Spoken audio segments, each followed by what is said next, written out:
அவங்களுக்கு தேவை வீலு சுத்தணும். நம்ம இப்படி சுத்தி விளையாடணும். அவரை கையை மட்டும் எடுக்க வேணாம்னு சரி. இந்த சைக்கிள் பெடல் செய்யப்படவில்லை, அதனால பாத்ரூம் ஏரியாவை பயன்படுத்த முடியாது. முத்துக்குமரன் ஒரு மிகப்பெரிய புளுத்தி அப்படின்னு அவரே அப்பப்போ சொல்லிப்பாரு. ஸோ அவருக்கு இப்போ பிக் பாஸ் வந்துட்டு ஒரு பயங்கரமான செருப்படி கொடுத்துருக்காரு அப்படின்றது ரொம்ப நல்லாவே தெரியுது. என்ன மேட்ரு அப்படின்னு சொல்லி பார்த்தீங்கன்னா, இப்போ அவர் லேபராக இருக்கார், ஒழுங்காக வந்துட்டு சுற்றணும்ல, சுத்தாமல் வேகமாக சுற்றிட்டு கையெழுத்து வரான். அந்த வீடு வந்து சுற்றுமா, பயங்கரமாக சுற்றிக்கிட்டே இருக்குமா, அது நிற்கும் போது மறுபடியும் வேகமாக சுற்று வரான். இப்படி சுற்றினா எப்படி வந்துட்டு பிக் பாஸ் அக்செப்ட் பண்ணுவார்? அருண் வந்து தனத்தில் சொல்கிறாப்பல, அவரை கொஞ்சம் கையை வச்சு பெடல் பண்ண சொல்லுங்கள் அப்படின்ற மாதிரி சொல்லும்பொழுது, உங்களுக்கு தேவை வீல் சுற்றணும் அவ்வளோதானே, அது எப்படி அந்தாண்ணே, நான் ஜாலியாக பண்ணுறேன் அப்படின்ற மாதிரி வந்து சொல்லிட்டு இருந்தார் முத்து. உடனே பிக் பாஸ் இதை கவனிச்சிட்டே இருந்தார். நீ ரொம்ப பேசுகிறடா மாவனே அப்படின்னு சொல்லிட்டு அந்த வீல் சுத்தவே இல்லை, அதனால் நான் வந்துட்டு பாத்ரூம் தண்ணியை கொடுக்க மாட்டேன் அப்படின்ற மாதிரி சொல்லிட்டாரு.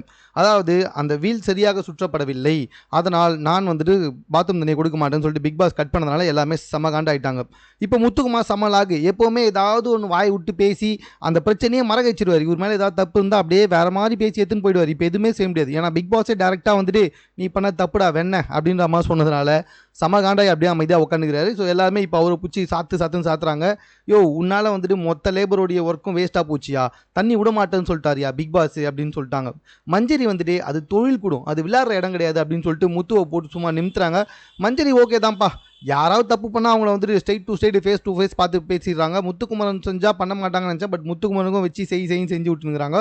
முத்துக்குமரனாவே பேசன்னு தெரியாமல் அப்படியே வந்துட்டு அமைதியாக அப்பாவி மாதிரி நினைக்கிறாரு. ஏய் நீ அப்பாவி கிடையாதுடா, நீ பண்ணது பெரிய தப்பு. அங்கே ஒரு மேனேஜர் வந்து சொல்கிறாரு கையை வச்சு பண்ணுங்கன்ட்டு, நீ பண்ண மாட்டேன்னு சொல்கிற, அப்புறம் நீ மேனேஜராக இருக்கும்போது எதுக்கு அப்படி கற்றுன்னு ரூல்ஸ் போட்டால் செஞ்சு தான் ஆகணும் அப்படி இப்படின்ட்டு. ஸோ செம்ம காண்டாகுது முத்துக்குமரன் பண்ணுறதை பார்த்தாலே. இப்போ பிக் பாஸே வந்துட்டு சும்மா நாராக கிழிச்சிட்டாரு. இதுக்கப்புறம் அவர் இதை எப்படி சமாளிக்க போகிறாரு அப்படின்றத வெயிட் பண்ணி பார்க்கலாம்.